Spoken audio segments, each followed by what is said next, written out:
विश्वासाची 26 वर्ष, लाखो सुखी दाम्पत्य. डाउनलोड करा मराठी मॅट्रिमनी.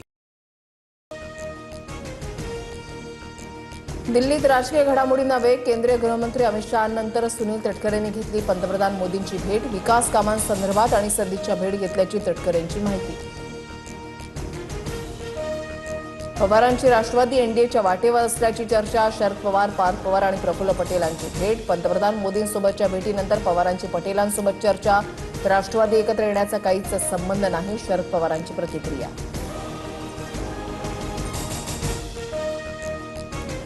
लोकसभेत आज पुन्हा परीक्षा सुधारणा विधेयकावर चर्चा. राहुल गांधी चर्चेमध्ये सहभागी होणार. केंद्रीय मंत्री जितेंद्र सिंह उत्तर देणार. नीट परीक्षा आंदोलनासंदर्भात राज्यामध्ये गंभीर गुन्ह्यांची नोंद नाही. महाराष्ट्रामधील आंदोलक विद्यार्थ्यांवरील किरकोळ गुन्हे मागे घेतले जाणार. मुख्यमंत्री फडणवीसांचे गृह विभागाला निर्देश.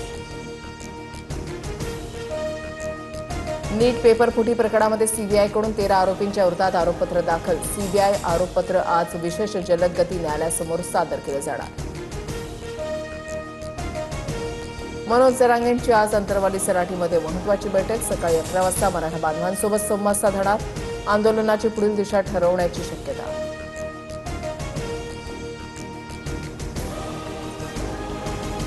गोकुळ दूध संघाची निवडणूक 3 महिने पुढे जाण्याची शक्यता. दुग्ध विकास विभाग आणि सहकार प्राधिकरणाकडून मुदतवाढीसाठी हालचाली. 3 ऑगस्टला सर्वोच्च न्यायालयानं दिलेली मुदत संपणार.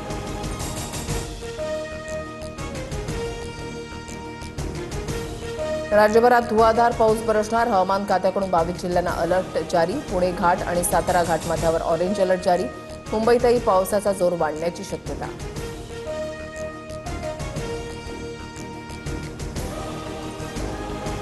विदर्भात पुढील 3 दिवस मुसळधार पावसाचा इशारा. चंद्रपूर जिल्ह्याला पावसाचा रेड अलर्ट जारी. चंद्रपूरसह गडचिरोलीमध्ये सर्व शाळा आणि महाविद्यालयांना सुट्टी जाहीर.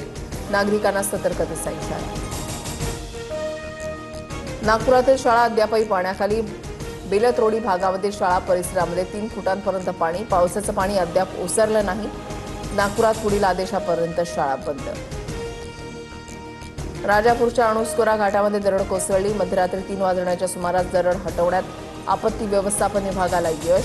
सध्या घाटातून एकेरी वाहतूक सुरू. मुंबई गाव महामार्गावरील उड्डाणपुलाला भेगा. नागोठणेमधल्या बंद उड्डाणपुलाची तज्ज्ञांकडून पाहणी. अहवालाच्या नंतर पुलाच्या दुरुस्तीबाबतचा निर्णय घेणार. धारावी पुनर्विकासासाठी 871 झाडांची कत्तल होणार. 25 हेरिटेज वृक्षांचाही समावेश.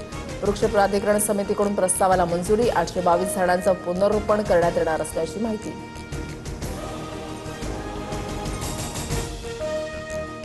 गुरुपौर्णिमेच्या निमित्तानं देशभरातल्या मंदिरांमध्ये भाविकांची तुडुंब गर्दी. अक्कलकोटपासून उज्जैनपर्यंत अनेक ठिकाणी विविध धार्मिक आणि सांस्कृतिक कार्यक्रमांचं आयोजन.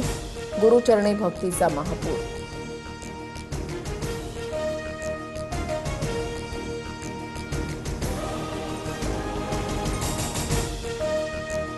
विश्वासाची 26 वर्ष, लाखो सुखी दाम्पत्य. डाउनलोड करा मराठी मॅट्रिमनी.